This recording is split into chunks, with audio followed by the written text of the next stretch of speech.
Today we're going to be going over some settings that you probably don't have on that you should have on, or even settings to better your gameplay. So first, when you're in the home menu, just go ahead and head over to settings, and then we're going to be going over game settings.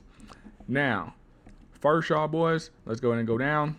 Coin toss. Y'all may say, Mar, we don't care about the coin toss. I'm telling you, you could either win or lose with this option. I know a lot of people, especially if you're new to the game, you will want to receive the ball first, okay? Because you get the ball first quarter.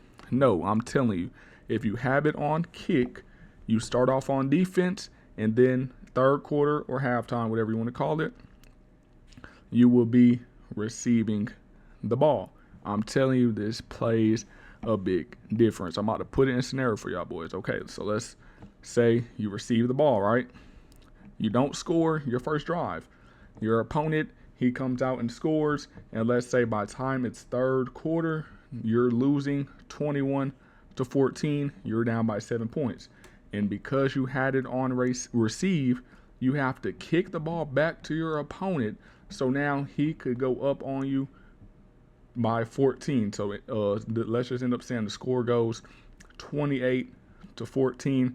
Now it's harder for you to come back since you messed up that first drive, or even any other drive that led to that point. Now, let's say you have it on kick and you're down 21-14.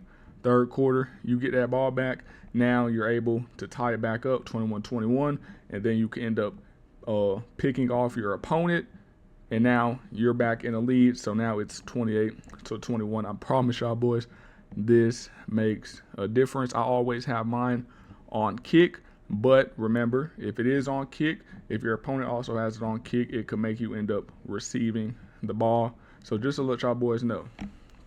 Next, my kicking control scheme is tap and hold. That's just personal preference right there. Now we're going to be going into passing mechanics, but first, some of y'all boys be like, ooh, I got your reticle speed. I ain't gonna lie, y'all boys, this is not my reticle speed. I did drop a best reticle speed video. First off, we're going to be going over the passing type. Now, this is all personal preference. If you're a beginner, I would recommend classic passing, because it's not too much you have to worry about. You literally just press the button and aim the stick, and then you're good. Then we have revamp passing. I personally think that's the worst one. Then we have placement. If y'all boys didn't know, y'all play Ultimate Team. That the ability dot, it only works if you have placement on. So if you have placement and accuracy, it doesn't work. You're just wasting your time with that ability. So just a little quick tip for y'all boys.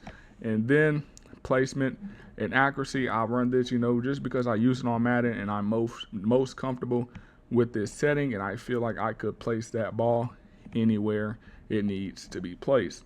So this is why I feel like that's the best passing type. Next, we have passing slowdown. That is off. It just says choose the amount of slowdown during a pass. It's not enabled on live play anyway, so it doesn't matter. Then we have pass lead increase. Now, I'm telling y'all boys, a lot of y'all boys, I already know you probably have it on small. If you overthrow a lot of balls and you're wondering why, it's probably because you have this on. Go ahead and turn it to none and try it out in game. So it just says extends the maximum amount of pass lead when precision passing. So if it's maximizing the amount of it, that's why that ball is being overthrown.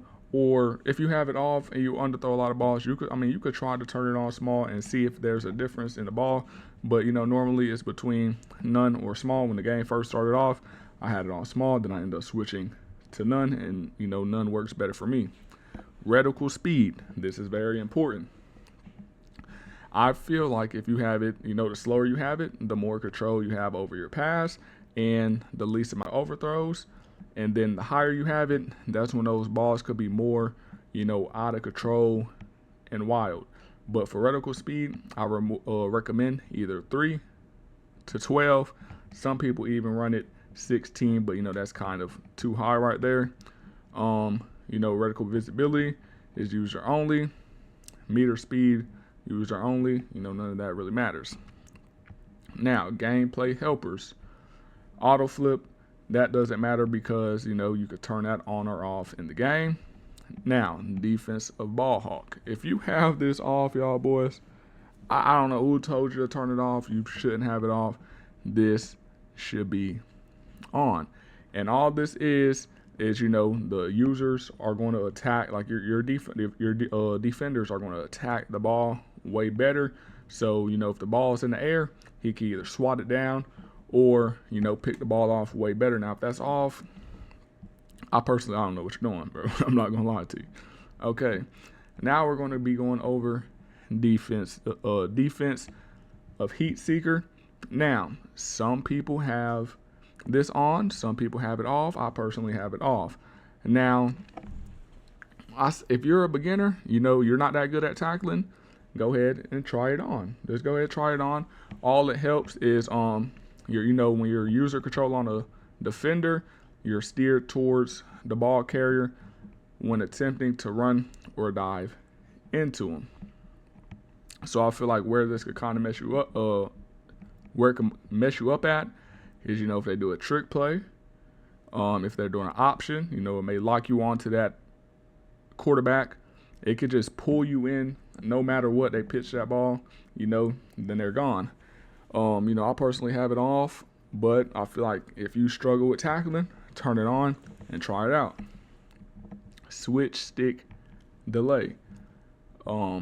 This is between slight and then I like to have it on none. If you don't know how to switch stick at all and don't use it, you need to learn. But during the plays and stuff, if you're making adjustments and it automatically just switches you to the wrong defender and you don't know why, it's because you have switch stick delay on. So if you wanted to disable it, you can disable it. But I'm telling y'all boys, you're at a disadvantage if you don't have this on at all. Now with none, it just makes it where you could switch quicker, but I personally like it on slight. The reason for that is because if I'm making adjustments and they snap the ball, sometimes I might be hitting the left or right arrow, and then them boys end up, hiking the ball, and then I end up switching on the wrong player when I had it on none. So that's why now I just run it on slight, and it works perfectly fine for me. Next, we're going to be going over defensive switch assist. I have this off. Then we have controlled player art. This is what y'all boys been asking me about, when the game starts. When I'm on like my user or something and it's showing his play art, whether he's in man, he's in zone, is because I have this on. Coach mode off, injuries, fatigue, all that, the slider stuff is off. My cross play is on. Accessibilities, if y'all boys, if this matters to you, here's mine. It's still kind of on the regular stuff. Penalties, that's all on the regular stuff. Player skills on the normal stuff. So, we will all have the same this. I don't touch any of these. Visual feedback. So my dynamic play call off. My button layout, is normal. Previous play information is on. Then on field visual feedback, I just have it on field trainer is off. Defense pass coverage off. Receiver visual assist is off. Drive goal feedback on. What else? Then all this stuff is normal stuff. Here's my camera stuff if you needed it. Accessibilities, I don't touch any of this stuff. And then volume control is normal. Now y'all boys, if you have some something on or off that I had or something different, let me know down in the comment section and let me know why. Go ahead and share it with all of us. Let us know, if you think differently on some of these settings, so we know. Hey man, but if y'all boys want that reticle speed, it is over on the Patreon. That is the members only sauce. But these settings are about to take your games to the next level.